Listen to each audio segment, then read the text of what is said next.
Plus de 50 ans après les faits, et pour la première fois, un ouvrage tente d'étudier scientifiquement ce que l'on enseigne aux élèves et étudiants camerounais sur l'histoire de la lutte indépendantiste au Cameroun en particulier, ainsi que sur celle de toutes les luttes anticolonialistes dans ce pays en général.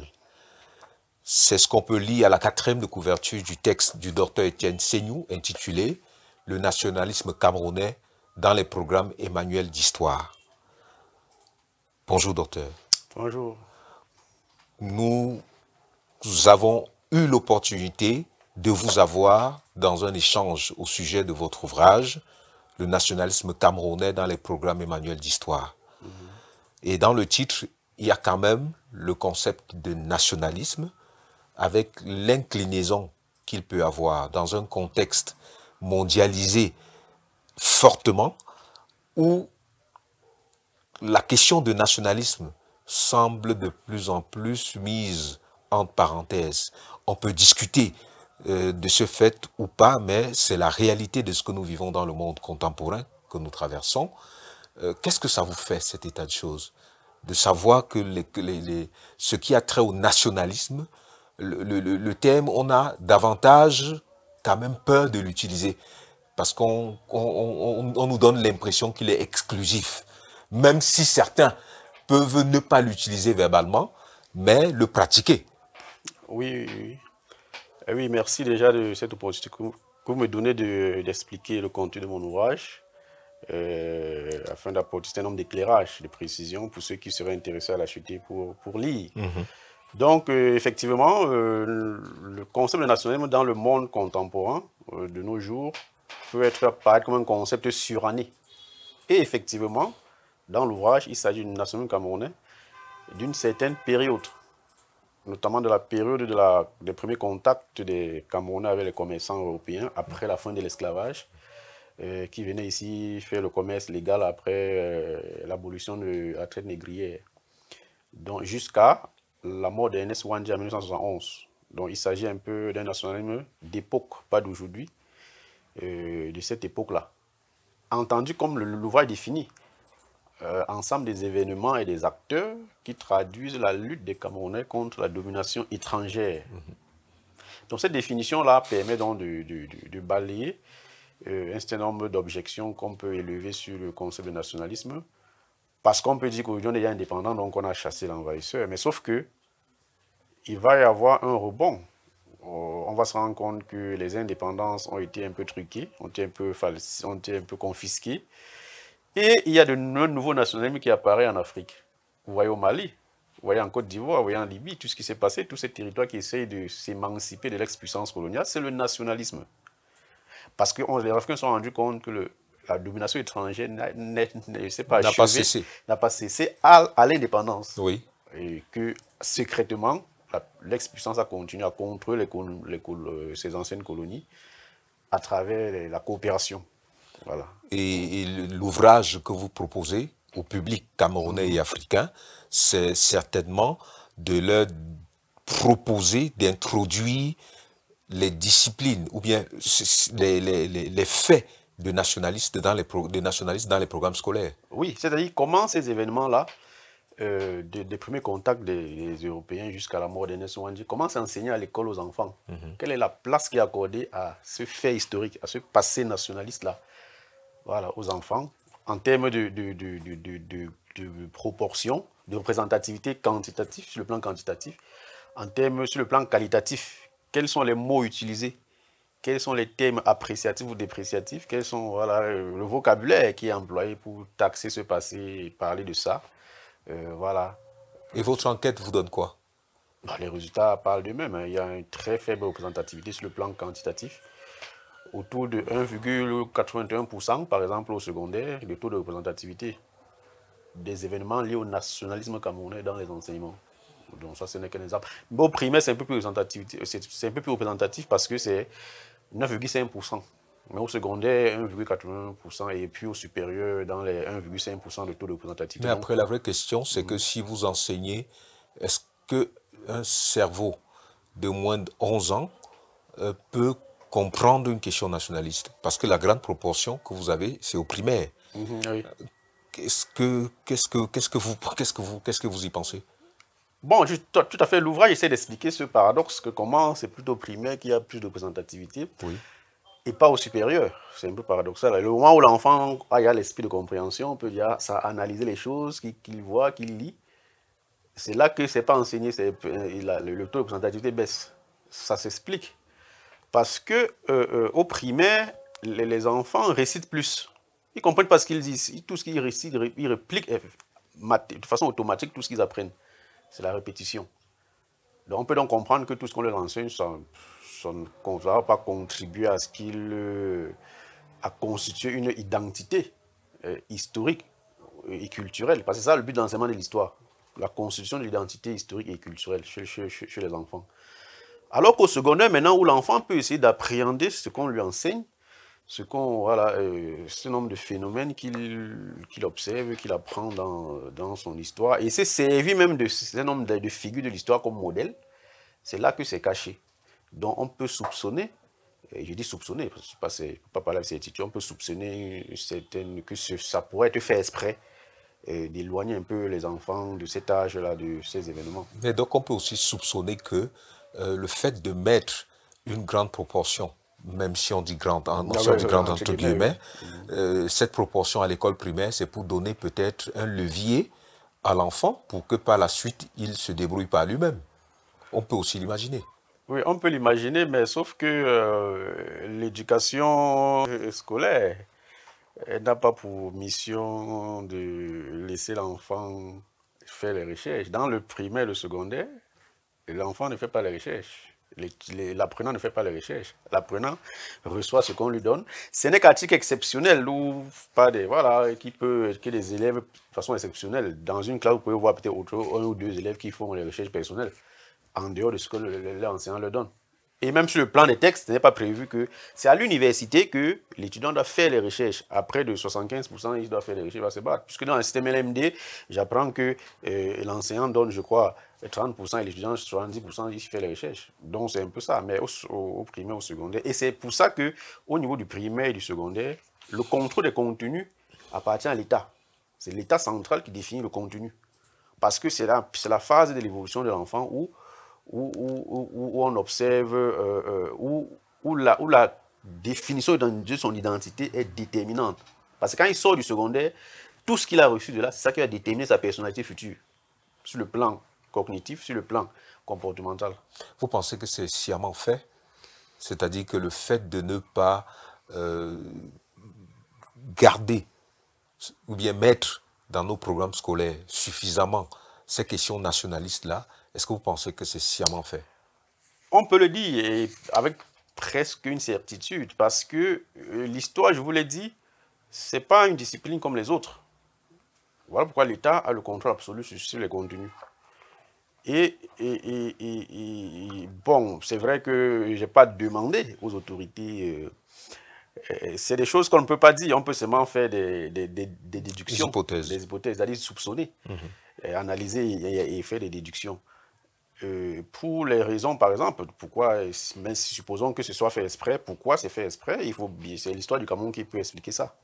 C'est-à-dire comment l'histoire, la décolonisation s'est passée, c'est ça qui explique pourquoi c'est comme ça. Peut-être que le fait, vous dites, c'est aujourd'hui que les vraies luttes d'indépendance sont en train de s'opérer. Peut-être que ces programmes scolaires-là participent de maintenir le néocolonialisme dans ce que vous avez appelé tout à l'heure la coopération. Tout à fait, parce que dans les mécanismes de contrôle d'un peuple et de domination d'un peuple, son histoire fait partie des éléments qu'on contrôle. Docteur Etienne Seigneur, depuis que nous sommes indépendants ou bien dits indépendants, est-ce qu'il y a eu un moment de notre histoire où nous nous sommes assis pour dire on s'interroge sur ce qu'on enseigne aux enfants? Forcément. Et d'abord, l'une des plus grandes réformes de notre système éducatif a eu lieu au début des années 90. Et je parle pour le cas précis de l'histoire, de l'enseignement de l'histoire. C'est en 1990 qu'il y a eu la grande réforme qui a donné naissance aux programmes qui sont en vigueur jusqu'à aujourd'hui et qui n'ont pratiquement pas changé, puisque ce qu'on a fait dans le système de l'APC, l'APC n'est qu'un une façon d'enseigner. Mais le contenu, c'est pas le contenu qu'on attaque, c'est la façon d'enseigner. Donc, si vous voyez les programmes de maintenant en histoire, le programme 1990, vous voyez que c'est pas trop différent. Donc, il y a eu ces réformes-là. Pourquoi il y a eu ces réformes? C'est parce que le premier programme, par exemple, du secondaire, qui date de 1963, qui a été mis sur pied en 1963, et qui a été supprimé en 1990 pour instaurer le nouveau programme avec les réformes dont on parle là, il n'y avait rien sur le Cameroun. C'était totalement un programme extraverti. L'histoire des autres pays. Donc pendant toute une génération, sur près de 27 ans, on a enseigné au Cameroun l'histoire des autres pays. Pas un mot sur l'histoire du Cameroun, l'histoire du bois, bien l'histoire, il n'y avait rien. Et le programme est dans le livre, ce programme-là, j'ai mis ça en annexe dans le livre. Donc, tout ce que je dis dans l'ouvrage, c'est avec des sources. Oui. Je ne parle pas des choses... Oui, surtout qu'on peut remarquer qu'il y a des annexes très importantes. Voilà, l'annexe, parce que c'est un sujet très délicat, il faut que je montre que c'est une recherche. Je ne parle pas des choses parce que j'ai le pouvoir ou bien quoi que ce soit. Donc, c'est des sources, et j'ai les données. Et c'est un inspecteur national pédagogique qui m'a remis ce programme-là, le premier programme 1963. C'est lui qui me l'a remis. Et j'ai étudié le contenu et qu'il n'y a rien sur le Cameroun. Docteur, comment vous, en tant que sociologue, même si vous faites la sociologie de l'histoire, je crois que je ne me trompe pas. Bon, une précision là-dessus. Je suis sociologue. Oui. Mais sauf que l'objet d'étude que j'ai mené m'oblige à creuser dans l'histoire. Voilà ce qui m'amène. Et sachez qu'il n'y a pas sachez qu'il n'y a pas une ligne de démarcation très grande entre l'histoire et la sociologie. Hein. Sachez que la sociologie politique est née d'une relation incestueuse entre l'histoire et le droit. C'est la sociologie politique. Donc un bon sociologue politique doit comprendre les questions historiques. Il ne peut pas dire que l'étudiant fait politique sans remonter à l'histoire de ce fait. Ça veut dire qu'il ne sait pas ce qu'il fait. Et là, je pose la question. Nous sommes nombreux à avoir fait un long parcours sans que personne ne nous parle de la figure de Ruben Oumniobé, sans que personne ne nous parle de Ernest Ouandié, en tout cas, sans que personne ne nous parle des figures majeures de la lutte d'indépendance avant l'indépendance du Cameroun. Comment est-ce que vous comprenez cela? Oui, ça s'explique. Je vous l'ai dit, il y a eu, sur cette question-là, deux comportements du pouvoir à l'égard de cette question. Le premier régime, qui est le régime du président Ahidjo, à ce moment-là, il était interdit de parler de ces héros-là. C'était interdit. Et Ahidjo, jusqu'à l'ONU, dit qu'il n'est pas question qu'on rappelle ce passé parce que c'était des bandits, des gens qui ont pris les armes contre la République, qui ont constitué des groupes paramilitaires. Il n'est pas question que si on parle de ça, on va réveiller les mauvais souvenirs et tout et tout. Donc, il était clair là-dessus. Et il est traité de traître, puisqu'il a un jour dans son déplacement dans le Noun, il a dit qu'il n'a pas pour habitude de prononcer les noms des traîtres qui ont été traîtres envers leur pays. Donc, pour lui, c'était des bandits, des criminels. Pour lui. C'est comme ça qu'officiellement, même dans tout le régime, on traitait les nationalistes. Donc, ça avait l'arrivée du président actuel, le président Paul Biya, qu'il va avoir un changement. Lui, il va dans son ouvrage pour le libéralisme communautaire reconnaître qu'effectivement, l'indépendance du Cameroun a été acquise de haute lutte par des enfants de ce pays qui ont donné leur sang, leur vie pour qu'on soit indépendant. Il va reconnaître. Il va prendre un certain nombre de mesures pour aider les UPC, par exemple, qui étaient en exil. Il va leur faire revenir au pays, leur donner même de l'emploi. Il va favoriser la loi sur les héros nationaux, cette loi de 1991 qui les reconnaît leur place, qui les réhabilite. Voilà. Mais le seul reproche qu'on peut faire au second régime, c'est que c'est plus théorique, ces initiatives-là, ça ne se matérialise pas dans les faits. Par exemple, si on dit que quelqu'un est héros national, on doit avoir des rues en son nom, des monuments, des édifices, on doit l'enseigner à l'école. Donc voilà un peu la réserve qu'on peut faire sur les initiatives prises sous le second régime. Voilà, actuellement. Mais quand même, il y a eu plus de choses faites avec lui, parce qu'au moins pour lui, il ne fait pas un rejet radical des nationalistes. Non, non. Il reconnaît quand même leur place. Même s'il ne prononce parfois pas leur nom. Et même s'il ne va pas jusqu'à faire des initiatives, des commémorations, des édifices, des monuments, des adressages et tout ça en leur mémoire. Comme cela devrait être le cas. Donc je pousse un peu. Je ne sais pas si vous êtes allé jusque-là. si les nationalistes ne sont pas enseignés dans les manuels scolaires, est-ce que vous pensez quand même que le citoyen quelconque, l'universitaire, est-ce que vous avez essayé de mesurer la proportion de ceux qui veulent savoir, qui veulent comprendre, même si ils n'ont pas, parce que je venais de citer quelques figures, on n'a peut-être pas appris à l'école, mais on est allé lire. On a lu chez Achille Mbembe, on a lu chez certains grands auteurs, certains auteurs majeurs, pour comprendre tel ou tel autre phénomène. Est-ce que vous pensez qu'il y a des démarches personnelles comme ça qui ont été faites par les étudiants, par les enseignants, ou bien peut-être pas, pourquoi pas par des politiques? Je suis un premier cas. Je suis un premier, je ne parle pas un premier. Je vais dire je suis un des cas. Un des cas, oui. Un des cas, pas le premier. Mais ce qui se pose avec l'histoire du Cameroun, c'est que si vous voulez employer la voie officielle pour connaître l'histoire du Cameroun, vous ne connaîtrez rien.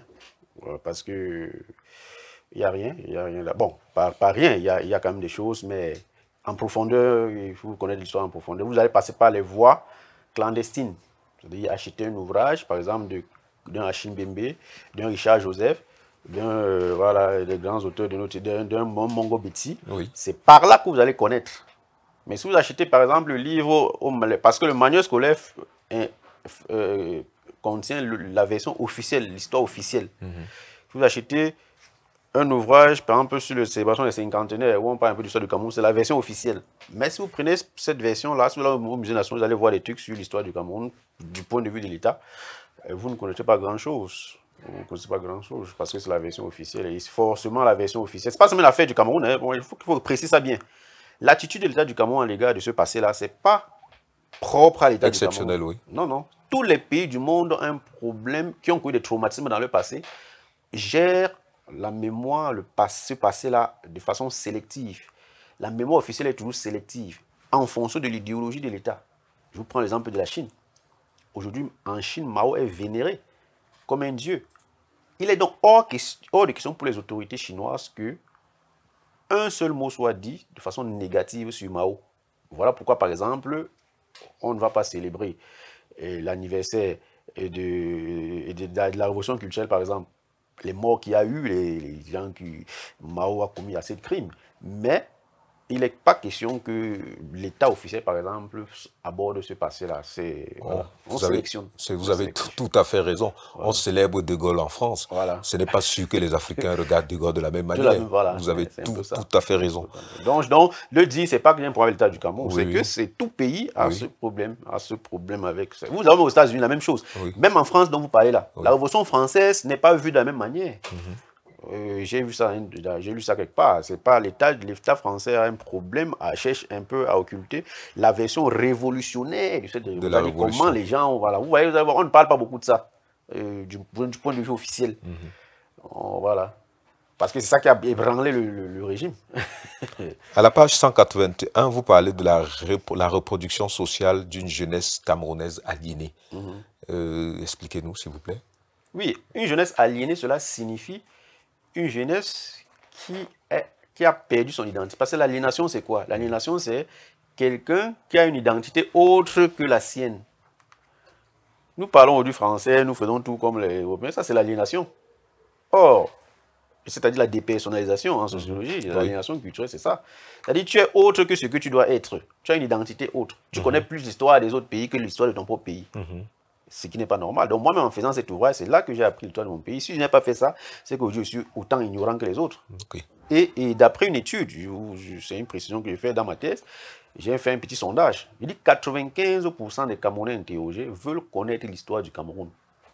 Ça veut dire qu'il y a un vide, il y a un manque. Et c'est pour ça qu'il faut saluer l'initiative du ministère de la Culture de convoquer, de créer un comité chargé de la réécriture de l'histoire du Cameroun. C'est une belle initiative. Maintenant, il faut simplement que le travail soit fait plus ou moins dans le sens de restituer la vérité historique. Vous vous interrogez... on attend oui, on attend voilà, on attend la suite. Voilà. Vous vous interrogez sur l'utilité sociale du nationalisme camerounais. Parlez-nous-en, parce que le téléspectateur qui nous regarde peut ne pas comprendre pourquoi est-ce qu'on doit étudier, et comprendre l'histoire. Effectivement. Dernièrement, j'étais dans la ville, j'ai proposé mon ouvrage à des cadres d'entreprise. Le dernier, pas celui-ci, qu'ils achètent. Un monsieur m'a dit, mais l'histoire, qu'est-ce qu'on fait avec ça? Ça nous sert à quoi? Ouais. Nous, on veut savoir le prix du riz, voilà, comment, voilà, etc., etc. Mais moi, je leur ai dit, mais vous ne savez pas la portée de l'histoire. L'histoire, si on enseigne l'histoire nationaliste, vous allez voir comment les Camerounais vont commencer à aimer leur pays. Parce qu'on voit ici où les gens, les détournements de fonds, les gens font ce qu'ils veulent, gèrent, voilà, font ce qu'ils veulent, font comme ils veulent, et n'ont pas le sentiment de la nation. Et le chef d'État lui-même se plaint plusieurs fois dans ses discours, puis ses discours se plaint de ces phénomènes, corruption, détournement de fonds, je ne sais pas. C'est lié au système éducatif. Parce que si chaque Camerounais sait que des gens sont morts pour qu'on soit ce qu'on est là, pour qu'il y ait au moins un Cameroun où officiellement, du moins officiellement, c'est dirigé par un Camerounais, administré et non par une puissance coloniale, au moins des gens, seulement pour ça les gens sont morts. Les Oumniobé, les Inès Ouandier, les Félix Moumier ont donné leur vie. Et avant eux-mêmes d'autres avant, les Doraman Gabel, je ne sais pas si les Camerounais, toute notre histoire, c'est une histoire nationaliste. Donc, le nationalisme, disait Achille Mbembe, est constitué de notre identité culturelle. On a toujours été contre la domination étrangère. Et les gens l'oublient, c'est grâce au Cameroun que les autres pays d'Afrique noire francophone ont obtenu leur indépendance. Pourquoi? Parce que la France, l'effervescence nationale naissant ici, après la fin de la guerre mondiale, 1940, avec la création de l'UPC, la France a craint que ça peut contaminer les autres colonies. Et donc, elle a donc dit on va accorder l'indépendance. On ne peut pas accorder l'indépendance seulement au Cameroun et laisser les autres. Ça, c'est pas comprendre parce que les autres vont se soulever aussi pour demander l'autre. On va donc faire accorder à tout le monde, mais maintenir le contrôle. Voilà en fait c'est ce qui s'est passé. Donc c'est le Cameroun qui a servi d'exemple. Et même le système France-africain, la source du système France-africain, c'est au Cameroun. La France-africaine est née au Cameroun parce que les premières expériences du système néocolonial français en Afrique, c'est au Cameroun. C'est au Cameroun. Et ils se sont inspirés du modèle des États-Unis en Amérique latine. Comment les Américains contrôlaient les pays d'Amérique latine à travers un système toujours néocolonial. On peut d'ailleurs comprendre cela par le fait que dans la série des pays qui ont obtenu l'indépendance en 1960, voilà. Dans les années 60, le Cameroun, c'est le 1er janvier 1960. Il fallait fêter le Cameroun. Oui. Et c'est malgré ça, malgré qu'on ait accordé cette indépendance, la guerre a encore continué 10 ans. Ça prouve que les Camerounais n'avaient pas accepté la forme d'indépendance octroyée. Parce que comment accorder une indépendance alors que ceux-mêmes qui la réclamaient ne sont pas au pouvoir? Je ne peux pas comprendre ça. Et que la mère partie continue à contrôler alors qu'on dit qu'on est indépendant. Voilà ce qui va être l'enjeu de la deuxième guerre d'indépendance qui va durer 10 ans. On veut que ce soit nous qui contrôlons cette indépendance que nous avons réclamée. Voilà l'enjeu de la bataille de la deuxième guerre d'indépendance qui va être menée par Moumier, mais qui va être tué en 1960. Et puis Ouandja va venir en 61 prendre la tête de la lutte. Et il va aussi mourir, il va aussi être... Mais c'est lui qui va mourir en dernier parce qu'au sein d'Afana, qui sera un autre leader, va mourir en 66. Voilà, mais lui va aussi être tué en 71. Donc c'est ça. Donc si le nationalisme est enseigné, vous allez voir comment les gens vont commencer à aimer leur pays, à comprendre que on a une richesse. Il dit que les Oumnobé pouvaient accepter, étaient prêts, la France était prête à tout donner à Oumnobé. S'il acceptait seulement de jouer son jeu, de jouer le jeu de la France, c'est-à-dire d'accepter une indépendance fantoche, une fausse indépendance, où la France va continuer à diriger indirectement le pays, il a préféré mourir, il a dit non. Et voilà comment il est mort. Donc il peut servir d'exemple. Aujourd'hui, les gens, ce qu'ils font chez nous, c'est le mépris de l'État, de la nation. On ne connaît pas ce qu'a coûté le pays. Donc, bon... C'est un peu ça l'enjeu. C'est un peu ça l'enjeu de l'enseignement de ce nationalisme-là. Docteur Seignou, si on est conscient que nous n'avons pas suffisamment, ou bien nous n'avons presque pas notre histoire dans les programmes scolaires, nos téléspectateurs qui vous regardent vont certainement s'interroger sur quel livre est-ce qu'ils pourraient lire pour comprendre l'histoire du peuple camerounais, l'histoire du nationalisme camerounais. Nous, on leur propose déjà votre livre. Voilà, on propose votre livre. Mais quels sont les autres? Oui, le second. Le second aussi, oui. Il y a une interview là-dessus. Il y a Richard Joseph, le premier d'ailleurs, qui est vraiment le premier ouvrage scientifique sur l'histoire du Cameroun. Oui. C'est Richard Joseph, qui n'est même pas camerounais. Il est de Trinidad et Tobago. Oui. Voilà, il a écrit le premier ouvrage véritablement scientifique, mais qui s'est arrêté en 1954. Non, 56, au moment où se déclenche la guerre et l'insurrection de l'UPC. Oui. C'est là que son histoire s'arrête. Parce qu'à l'époque, là, il ne pouvait pas continuer. S'il allait plus qu'au-delà de ça, il devait avoir des problèmes. Parce qu'au moment là, il était interdit d'écrire, de faire même des recherches sur l'histoire du Cameroun. C'était interdit. Oui. Donc, il y a lui, il y a Mongo Betty, même bas sur le Cameroun. Même sur le Cameroun. Il y a Chine Bembe, la naissance du Makina du Sud Cameroun. Oui. Et plusieurs d'autres ouvrages qu'il a écrits sur cette époque-là. Oui. Il y a lui, il y a beaucoup. Hein. Il y a.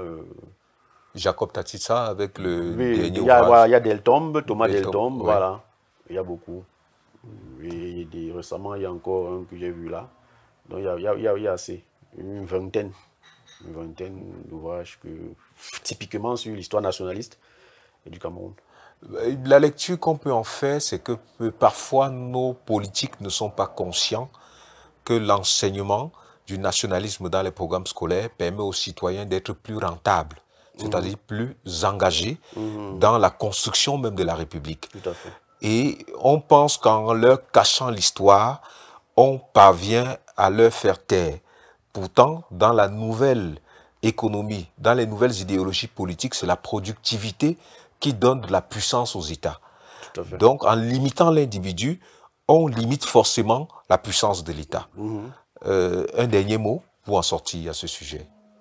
Oui, tout ce que je peux dire, c'est que je peux comprendre que l'État fasse ce qu'il fait à propos de l'histoire du Cameroun, vu que je vous ai dit que la raison est liée à la façon dont on a obtenu l'indépendance. Donc, ceux qui sont au pouvoir aujourd'hui, c'est eux qui luttaient contre, qui se sont mis du côté de la France pour combattre l'UPC, qui revendiquait l'indépendance, et c'est eux qui ont gagné. Et c'est pas seulement au Cameroun, dans tous les pays du monde, c'est celui qui est au pouvoir qui définit le contenu de l'histoire. C'est le vainqueur qui écrit l'histoire. Et comme c'est eux qui ont gagné, c'est eux qui vont décider ce qu'on va dire de ce passé. Mais il faut aussi maintenant penser à l'édification de la nation. On ne va pas faire une affaire de pouvoir, parce que ce qu'ils font, c'est une guerre de pouvoir. Mais on a aussi une nation à construire. Il y a des enfants de nos enfants qui viendront plus tard. Donc on prépare leur identité à travers ces événements qui sont notre particularité. Quand vous voyez l'histoire des pays en Afrique, d'Afrique noire francophone, vous voyez, le Cameroun est le seul territoire d'Afrique noire francophone où le peuple s'est levé contre la puissance coloniale jusqu'à prendre les armes. C'est une grandeur, c'est un marque de courage. Hein? C'est quelque chose de tout à fait exceptionnel. La France n'oubliera jamais ce qu'elle a subi au Cameroun. Jamais, je dis jamais. Que malgré même qu'on octroie l'indépendance, la guerre dure encore 10 ans. Ça veut dire que c'est quelque chose qui va marquer fortement la mémoire française. Et ça marque notre grandeur, notre force, notre esprit de résistance face à la domination extérieure. Et ça peut être un outil aujourd'hui que le pouvoir peut exploiter s'il se lance dans une initiative de vaincre une certaine domination ou de se libérer même de la domination, l'expuissance ou de toute autre forme de domination qui peut arriver. On a un outil, on a du matériel, on a un repère historique. Pour créer un vrai nationalisme camerounais contemporain qui nous permettrait de construire une nation dans laquelle tous les citoyens sont heureux de vivre et capables de participer à la construction de notre pays et du monde. Tout à fait. Merci, Dr. Etienne Seignou. Chers téléspectateurs, le nationalisme camerounais dans les programmes Emmanuel d'Histoire. Etienne Seignou, vous pouvez le trouver dans toutes les librairies Harmattan, à travers le monde, au Cameroun, naturellement. Et si vous avez besoin du livre, n'hésitez pas à nous contacter, à nous faire un message. Et nous allons vous l'envoyer où que vous soyez. Merci d'avoir regardé cet entretien. Merci encore, docteur.